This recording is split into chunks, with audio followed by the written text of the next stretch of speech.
Imagine waking up, not to fire, not to shout, but to silence, a strange kind of silence, the kind that feels wrong.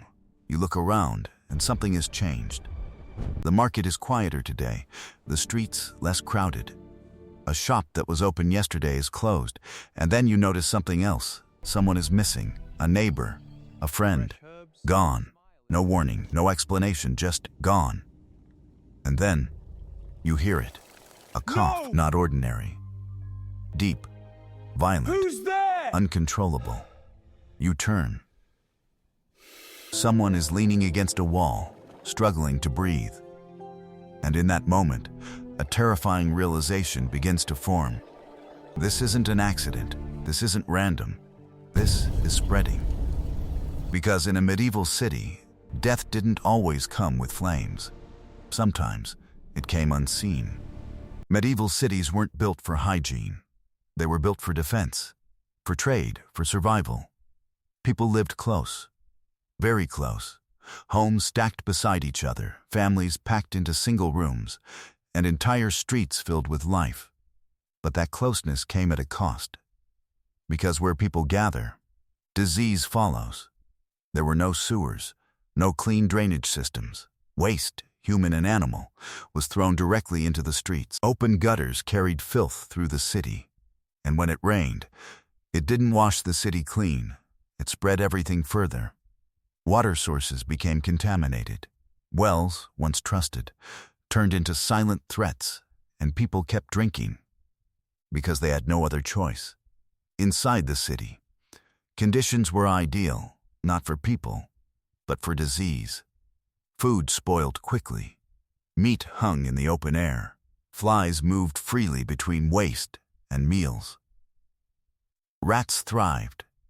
Not just a few. Thousands. They lived in walls, under floors, in storage areas. And with them came something even worse. Fleas, tiny, invisible, but deadly, because these fleas carried something that would change history forever. It didn't begin with panic, it began quietly. A ship arrives, goods unloaded, trade continues, but hidden among the cargo was death. The Black Death. At first, symptoms seemed small. Fever, fatigue, a strange swelling under the skin. But then, it got worse. Painful black boils, skin dark, bodies weakening rapidly. And within days, death. Not slowly, not over months, but in days. Entire households were wiped out, one by one. People fell, and no one understood why. As the sickness grew, so did fear. People began to notice patterns, neighbors dying, families disappearing overnight, streets becoming emptier, and suddenly, everyone was watching. Was that cough dangerous? Was that person infected? Trust began to break. People avoided each other. Doors stayed closed. Markets slowed. And rumors spread even faster than the disease. Some believed it was punishment. Others blamed outsiders. But the truth was far worse. Because there was no control, no cure, no protection. As deaths increased, systems failed. Doctors were overwhelmed, and many didn't understand what they were facing. Treatments made little difference. Sometimes they made things worse. Bodies began to pile up. Graves filled faster than they could be dug. Mass burials became common. In some places, there weren't enough people left to bury the dead. Shops closed. Work stopped. Entire sections of cities became silent, not abandoned, but emptied. At this point, survival wasn't about strength, or wealth, or status. It became something else. Chance. You could be healthy one day, and gone the next. You could avoid the sickness, and still fall. Because the threat was everywhere, in the air, in the water. On surfaces you touched without thinking. And worst of all, you couldn't see it coming. Even those who survived were changed. Fear became constant. People stopped gathering, stopped celebrating, stopped trusting normal life. Because normal life had become dangerous. Families lived with the expectation that someone might not wake up tomorrow. And that kind of fear doesn't fade quickly. At some point, People stopped trying to outrun it, not because they gave up, but because they realized something terrifying. There was nowhere left to go. Leaving the city didn't guarantee safety. Villages nearby had already been touched. Travelers carried the sickness with them, without knowing it. And the roads?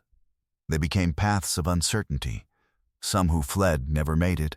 Others arrived somewhere new, only to bring death with them. So people stayed, locked inside homes, watching the world shrink.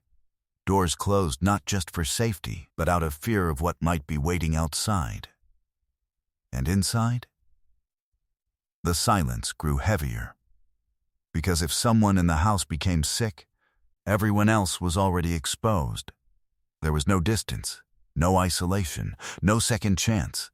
You didn't just fear the streets anymore. You feared your own home, your own air, your own breath. And that was the moment everything changed, because the idea of escape was gone. When the wave finally slowed, it didn't feel like victory. It felt like a loss. Cities were still standing, but something inside them had changed. Populations had dropped, entire communities erased. The rhythm of life, broken. And the survivors? They carried something invisible, not disease, but memory.